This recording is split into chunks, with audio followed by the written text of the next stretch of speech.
happen. And they did, because they marched and marched and marched in extreme heat and extreme cold.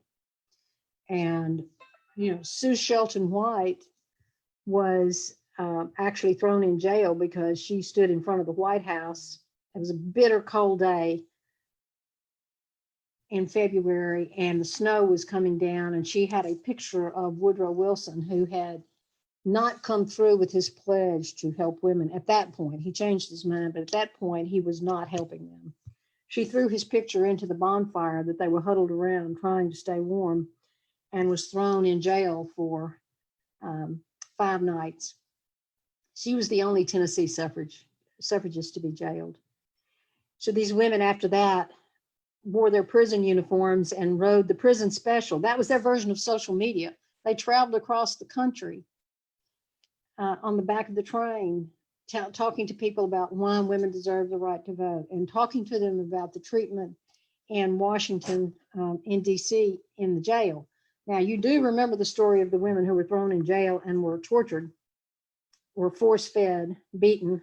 One of them had a heart attack. That was not in her group, but it did happen to others. So let's consider that when this comes up for a vote, the amendment is going to be tabled. And Banks Turner of Gibson County changed his vote. He stood up and changed his vote. And the Speaker of the House, Seth Walker, came over and put his arm on his shoulder and basically is talking in his ear the whole time and telling him he can't do this, he can't do this, he can't do this. Well, we know anecdotally that Banks Turner had been in a meeting in Governor Roberts' office, and he had spoken to some very high Democratic officials who had talked to him about the importance of women being able to vote.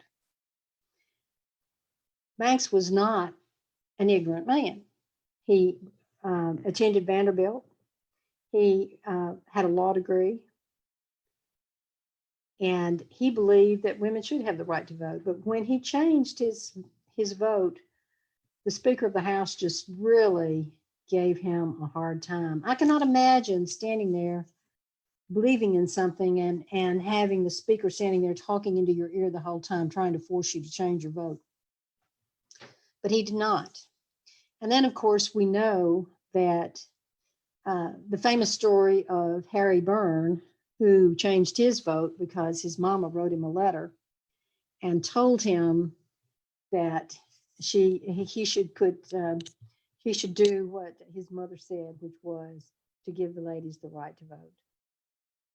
We don't even think about Representative Joseph Hanover of Memphis. He's the one who held together. It was the West Tennessee delegation, by the way, that held together the votes that helped get the 19th Amendment passed.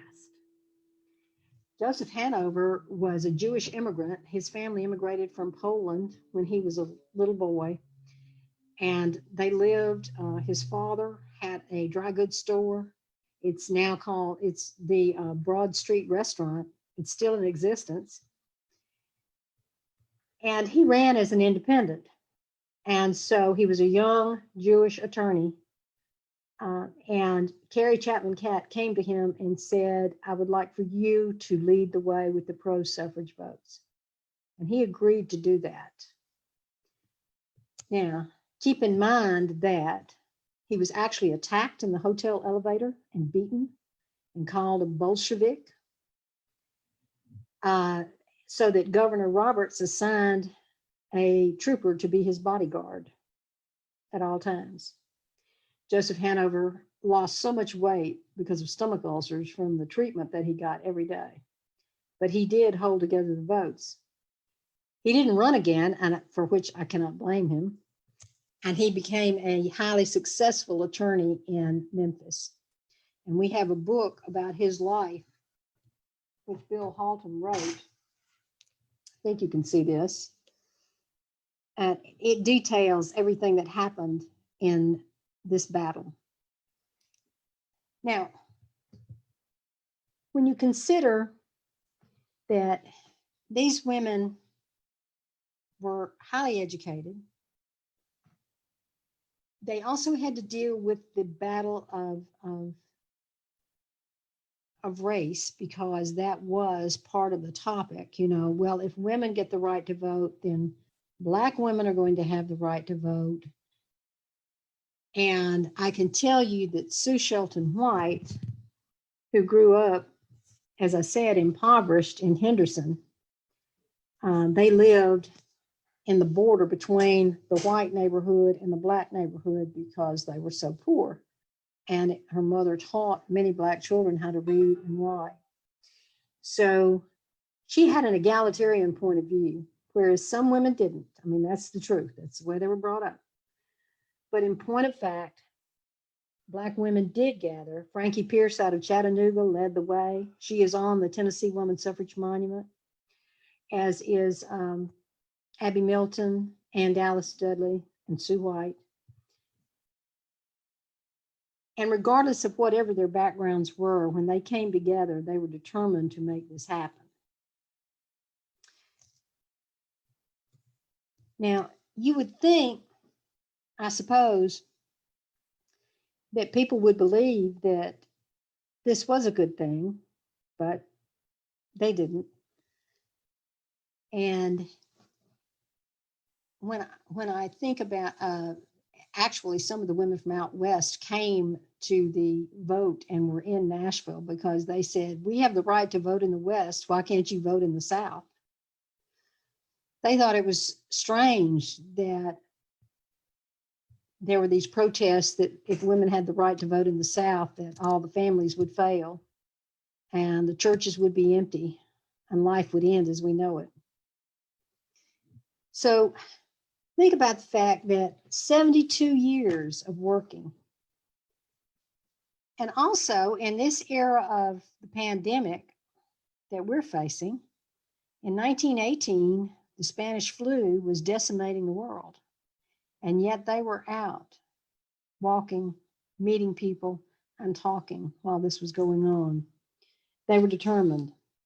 Now, some of the names that you know from the history, of course, is the National American Woman Suffrage Association. And Susan B. Anthony was the president.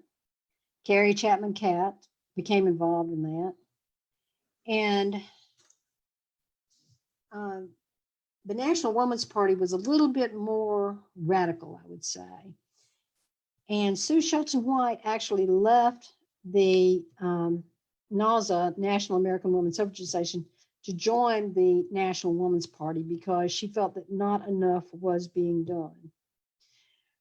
But it was in 1897, that was a long time ago, but in 1897, there were 10 woman suffrage associations in Memphis, Maryville, Nashville, Jonesboro, and Tullahoma, which were some of them.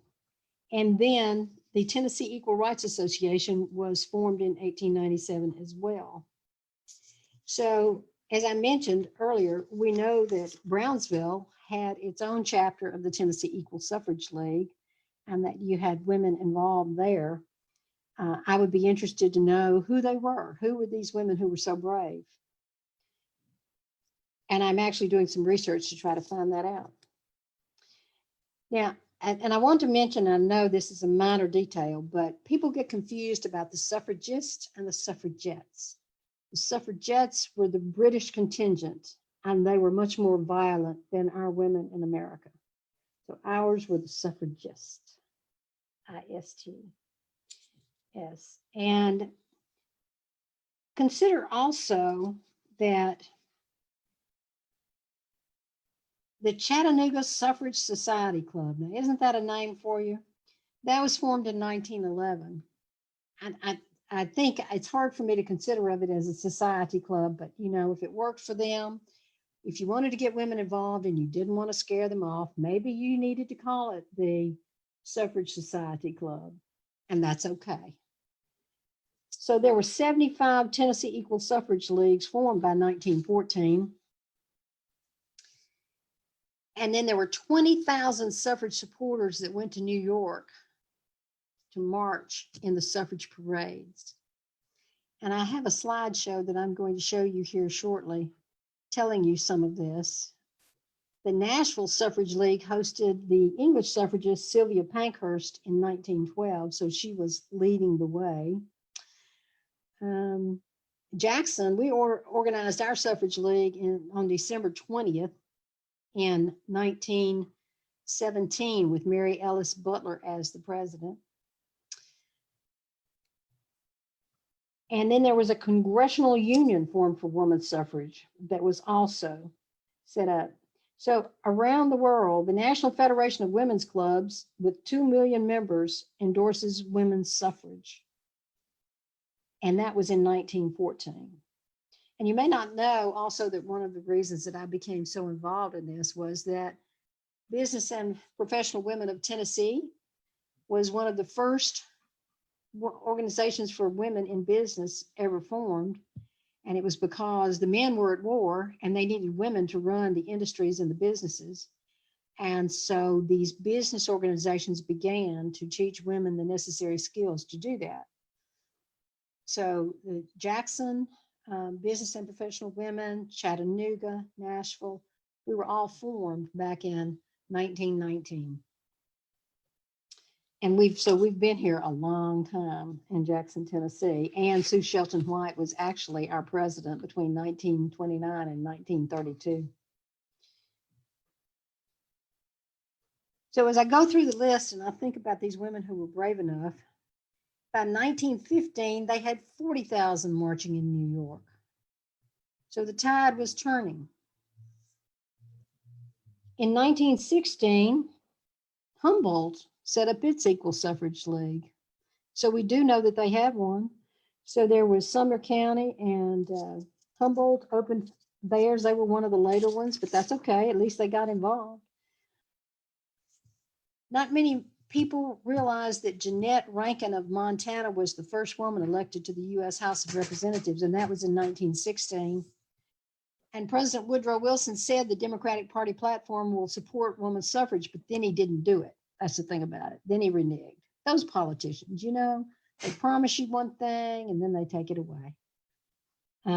Once they get elected or they get something, then they say, oh, well, did I say that? I don't know if I meant to say that or not. It was Alice Paul that actually formed the National Women's Party, which was the more radical group. She and Sue Shelton White of Jackson became chair of the Tennessee chapter and an organizer. When you think about these women, they had great organizational skills. Sue Shelton White, for example, was enlisted by the governor as part of the war effort to get the women involved. And she and the women she appointed to be county chairs registered 25,000 women in the state to help with the war effort on one day in October. Now, how many people could say they could do that? There are CEOs of companies that could not do that and make it happen. So let's think about that day. And let's think about the fact that if it had not been for everything coalescing in Nashville, none of this would have happened. And I think about Governor Roberts calling various ones up to his office to say, we're going to do this, we're going to pass this, and yet it still got down to one vote. One vote. That's how close it was. And there were actually a group of legislators that thought if they ran off and got on a train and went down to Decatur, Alabama, that maybe that could prevent the final vote from being taken, but they didn't get enough people on the train, so it did not block the vote.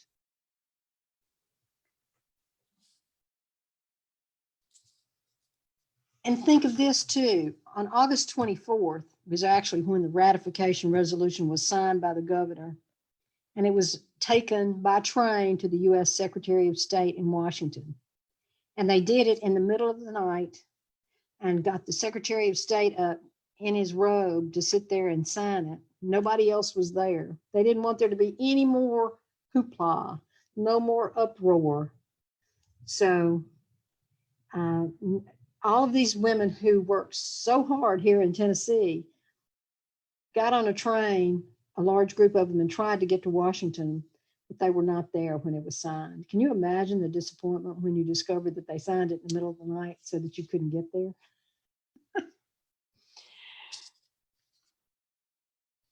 But think about this. Even though this was ratified in Tennessee on August 18th, 1920, it became part of the U.S. Constitution.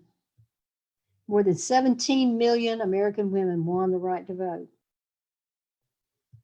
But Virginia didn't ratify it until 1952, Alabama not until 1953, Florida in 1969, Louisiana in 1970, South Carolina in 1973, Georgia in 1970, North Carolina in 1971, and Mississippi, as I mentioned earlier, not until 1984. Took them that long to ratify.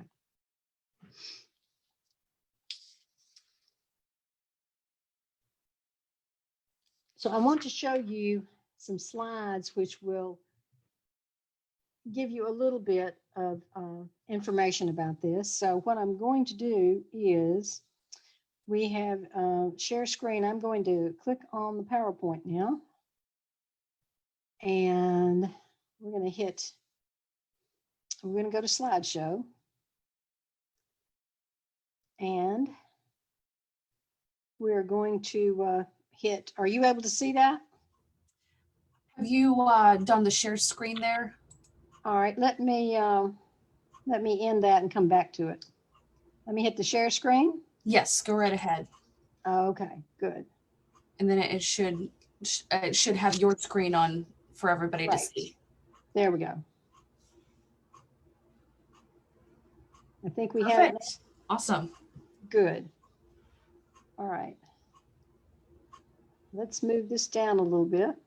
And Jackie, just to let you know, we were actually able to get on Facebook Live. So you are streaming live right now on our Facebook page. So yay. Great, great.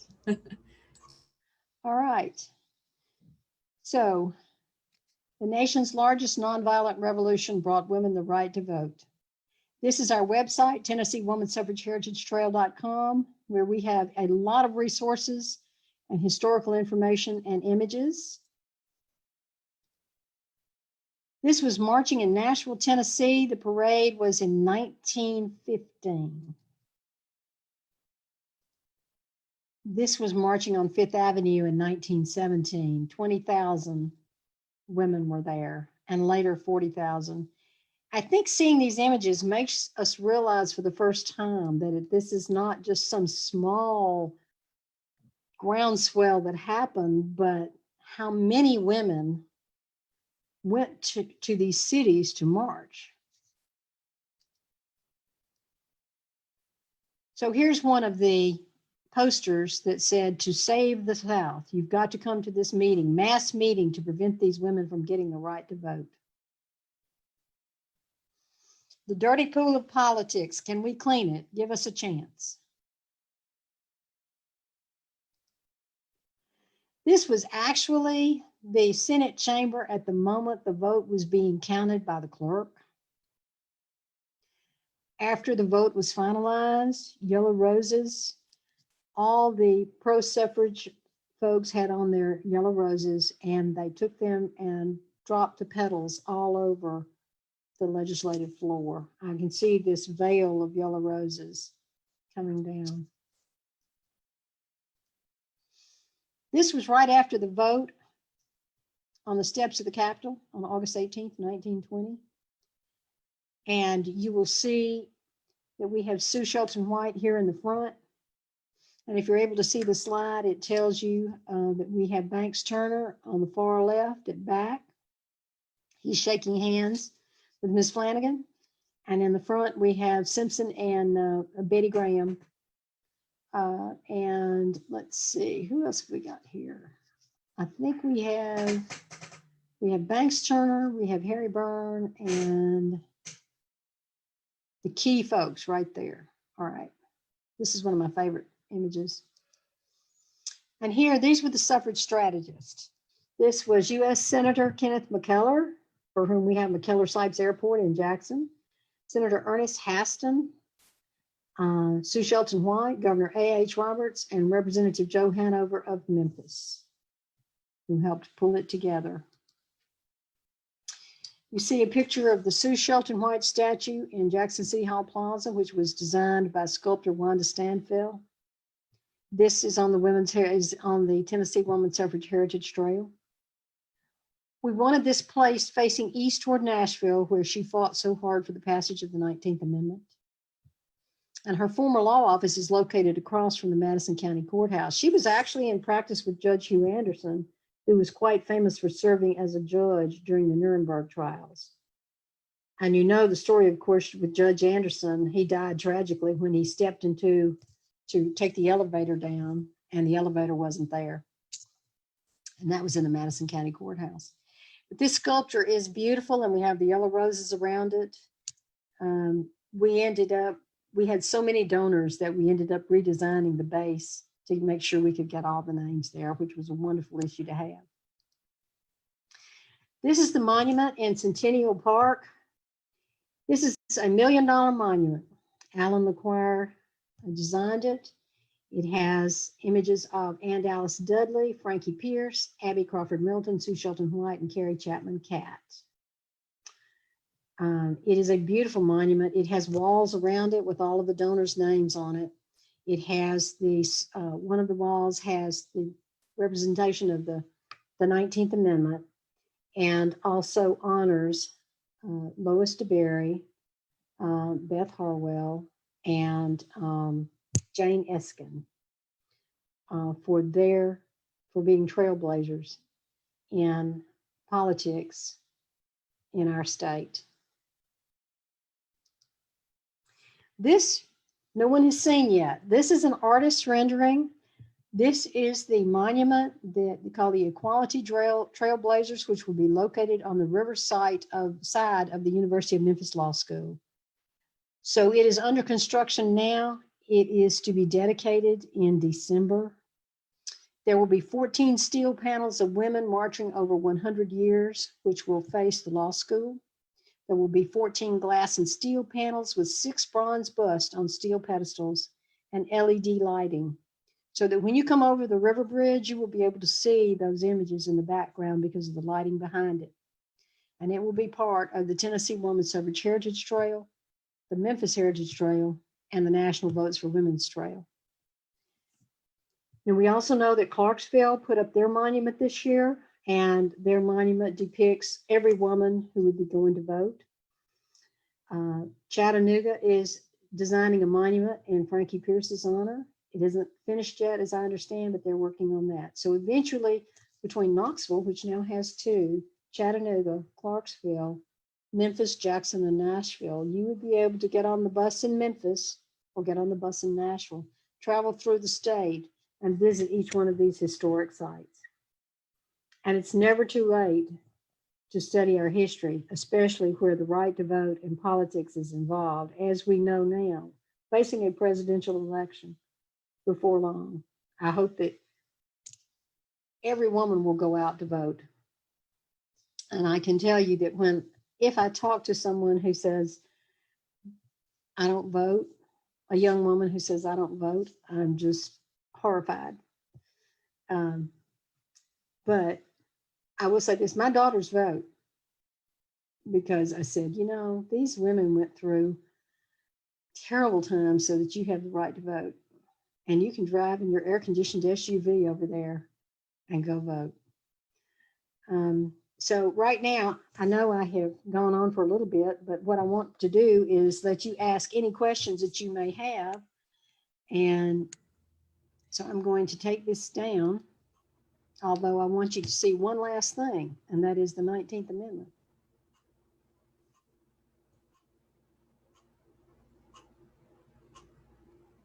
Wow. Jackie, those were some incredible pictures you had, especially with the up and coming plans in front of the Memphis School of Law. That's incredible. Yeah, it is, isn't it? Yeah, for sure.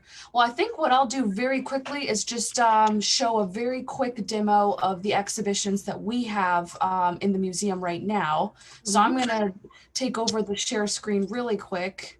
Okay, go And ahead. start mine on, and then we'll definitely open the floor for questions for everybody. So everybody, if you guys don't know me, either on Zoom or on Facebook Live, my name is Adriana Dunn. I'm the curator at the West Tennessee Delta Heritage Center. And again, thank you so much to our speaker, Jackie, for enlightening us on the women's suffrage movement, its history, and its especially its pertinence within Tennessee. Now I'm taking over just to give a quick demo of the exhibition exchange, within the exhibition exchange, the suffrage movement exhibitions that we have within the museum here. So the West Tennessee Delta Heritage Center currently has the following exhibits: Rightfully Hers and To Make Our Voices Heard, Tennessee's Fight for the Vote. These exhibitions will be featured in the museum from now until December of 2020. So Rightfully Hers, or the Rightfully Hers exhibit, commemorates the 100th anniversary of the ratification of the 19th Amendment, contains simple messages exploring the history of the ratification, women's voting rights before and after the 19th Amendment's ratification, and its impact today. And so here are just some components from the exhibition. We have one photo that highlights 16 members of the National Women's Party picketing in front of the White House July 14th of 1917. And here's one of the chapters of the African American Women's League. This is one particular is from Newport, Rhode Island in 1911. So there's just some great photographs that were from the exhibition that we invite you to come and check out. To Make Our Voices Heard, Tennessee's Women's Fight for the Vote explores the history of the women's suffrage movement, Tennessee's dramatic vote to ratify the 19th Amendment in 1920, and the years that followed. It is constructed of multiple dynamic panels, offering guests a touch-free experience of archival images, which is really nice because of COVID and everything going on today, engaging stories and introductions to the leaders of the fight for and against the cause of the women's suffrage movement. So one unique facet featured in the exhibit is the Carey font designed by Trey Seals, founder of the Vocal Type. Launched in 2016, the company has released multiple typefaces with historically significant backstories that aim to reflect a more diverse perspective. The exhibit also includes a Tennessee map highlighting suffragist activities across the state. Suffragists often organized in congressional districts. This structure helped them lobby effectively for a federal suffrage amendment. And then the Rightfully Hers exhibition is presented in part by the Women's Suffrage Centennial Commissioned and the National Archives Foundation through the generous support of Unilever, Pivotal Ventures, Carl M. Freeman Foundation, in honor of Virginia Allen Freeman, AARP, and Denise Gwynn Ferguson. To Make Our Voices Heard, Tennessee Women's Fight for the Vote was created in partnership with the Tennessee State Museum and Tennessee State Library and Archives, with funding provided by the official committee of the State of Tennessee Women's Suffrage Centennial. This project is also funded by in part by Grant for Humanities Tennessee, an independent affiliate of the National Endowment for the Humanities. So that is just a very small but interesting and impactful snapshot of the exhibitions that we have here. And we are open to the public, so we do, hold on, not doing that. We do encourage everybody to come and see the exhibitions that we have here. So now I'm going to open the floor to any questions. We have either the participants on Zoom or through Facebook. So let me go ahead and I'll start with the first question we have from Mr. William Dunn. As we celebrate the Women's Suffrage Centennial, we also mourn the passing of the first woman to serve the Supreme Court Justice. While we have made some progress, we continue to struggle to achieve the equality for all. What would Sue Shelton White and other Tennessee suffragists consider to be the next major hurdle for women to overcome, and what inspiration can today's women draw from them? That's a loaded question. Oh, Jackie, hold on, you are on mute. There we go. Oh, I'm unmuting. There we go. Okay. So like I said, loaded question. So what is your response to that? I think it is more important than ever that the women of America stand up for what they believe in. If they think it is time to go march on Washington, they need to go. Don't stand back. And I say that whether you are conservative or progressive, whatever your party is, I think that our country is in the situation that it is in now because not enough people are stepping forward to take a point of view that will uplift our country. I think that we do not have enough women running in politics. In particular, in the state of Tennessee, we do not have enough women who are running in politics. Also, my understanding is that in the state of Tennessee, we had one of the lowest voter turnouts in the nation in the previous election. And that is not an answer to anything. I think you get what you deserve if you do not go vote. And, you know, I see myself as a moderate. I don't call myself a Democrat or a Republican. But to me, it does not matter what party you are a part of. It is your duty as an American to go vote. So I hope that answered your question. I think that if we get more women involved in politics, running for political office, and trust me, I know it's not an easy job, I think that things will change for the better. I remember Kim McMillan was mayor of Clarksville when she told me that when she was serving in the legislature, she went to Governor Ned McWhorter at the time and said, Governor, you have a state committee on daycares and regulations for daycares, and there isn't a single woman on it. Why, she said, you know, why would you not have a woman, at least one woman, serving on the commission that is deciding how daycares operate? And of course, he put her on that commission. But those are the things that we can do. We can create change, but you have to be able to step up, have to be willing to step up to be a part of that change. And I see that Nicole Gregory has a question. Yes. So she has a question. The social dynamic of today is so tense with racial tension. You mentioned that it has almost like a domino effect, that if white women were given a vote, then Black women would need it too. Did women of all colors combine their efforts, or were there still racial tensions? I can tell you that in the state of Tennessee, we did have women joining, Black women who joined. Frankie Pierce helped guide that, and Dr. Maddie Coleman from Meharry College, who helped get the 2,500 Black women registered to vote. We did have Black leaders in the state of Tennessee. I'm not saying it was all roses, because it wasn't. I read something just the other day that said the Delta Sigma Theta founders were staunch advocates for pro-suffrage and marched in various parades and had eggs and tomatoes and things thrown on them while they marched. So first of all, I'm proud that the Delta Sigma Theta founders and their members, their early members, did that. And I'm sorry that they had to go through that. And, you know, I think we're fortunate in Tennessee because, as I said, Sue Shelton White had a different attitude than a lot of women did who came up from different backgrounds. She was determined that all women would have the right to vote, Black or white. She encouraged Black women to come join her on her committees and to be a part. So I think that helped because she was a state organizer of the Tennessee Equal Suffrage League. But I'm not going to say, you know, I can think of another woman that was a society grand dame, and she didn't think Black women should have the right to vote. But fortunately, those who were in key leadership positions did.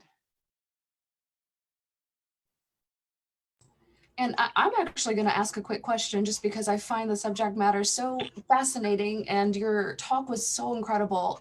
First, actually, I was wondering, so you said that there's a difference between the suffragette and the suffragist. Now, did the suffragists get any inspiration from the suffragettes? Oh, well, I think that they were definitely inspired by the thought of protesting, the thought of marching, the thought of hailing, walking with the placards and doing whatever needed to be done, and being determined that no matter the weather, they would stand out there with the placard and march up and down. But they didn't believe in throwing Molotov cocktails, which I think some of the suffragists in Britain did get fairly violent. Oh, wow. But our ladies were ladies. Yes, yes.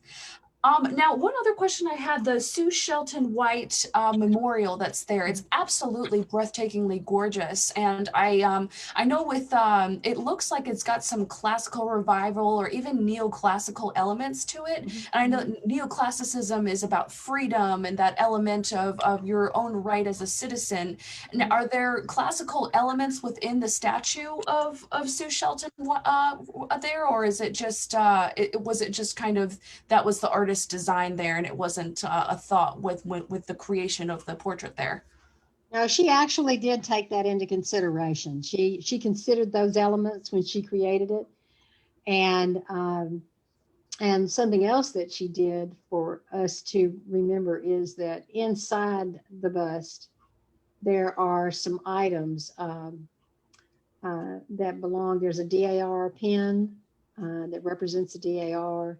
There's a copy of the 19th Amendment, and there's some other things that are inside the bust that are hidden there. But yes, she did take that into consideration. That's incredible. Wow, it's came out very, very nicely. And again, I'm looking forward to seeing the what's in front, going in front of the law school there in Memphis. That's going to be It's going to be beautiful. I hope that, I'm sure they will be observing all COVID regulations that day. But if everyone socially distances, and I don't know what the regulations are, in Nashville, when they dedicated the monument, they were only allowed to have 25 people up close in the monument area, and they were socially distanced. Of course, people who came into the park could be far away from the monument, and I'm sure they had other people there. But I'm sure they will definitely in Memphis, they will follow whatever the city's regulations are at that point about how close you can be to the monument. And so, but I want any of you who have any other knowledge about events, statues, markers going up in the state, this is what we publicize on the Tennessee Woman Suffrage Heritage Trail.com. And this is what we're being recognized for nationwide, is for being a resource website. So if you hear of anything, for example, we really want Gibson County to put up a marker honoring Banks Turner, because if he had not brought the amendment out with his vote, it would never have been up for a vote. It was his first vote that made the difference. And he was a progressive young farmer and an attorney from Gibson County. And as far as I know, there's nothing over there to recognize him at this point. Awesome. Awesome. Well, I think that we are just about to wrap up with questions. If anybody has any last minute questions or comments, either both on Zoom or on Facebook, we'll take them now. So one other question is, what happened with Harry Burns and his mother and the career after his monumental vote? I had heard rumors when I first began this expedition some years ago of learning all that I needed to know about Tennessee and woman suffrage, that something terrible must have happened to him. I heard that he had to escape the legislature after he made his vote, and I think he actually did. But he ended up having a really good career. As I'm aware, he was a young banker, and he had a good life and was well liked in the community. So he went on to do great things. And in fact, his nephew has put out a book on him, which is really great. And if you want to find out more about Harry and everything that happened in his life, that book is highly recommended. Awesome. All right. Well, I think that pretty much sums it up for us for tonight. But Jackie, again, thank you so much for speaking to us about this. This was wonderful. I loved your talk and the presentation you gave, and the photos. I'm a big fan of some cool looking photos. So that was incredible. And thank you everybody for participating, both virtually on our Zoom and on Facebook, and for the amazing questions you asked. And I wish everybody a good, safe evening. All right. Thank you so much for having me. I Yes, had fun. great, great. Well, I'm sure Okay. we'll see you again soon. Okay. All right, take Bye. care. Take care. Bye.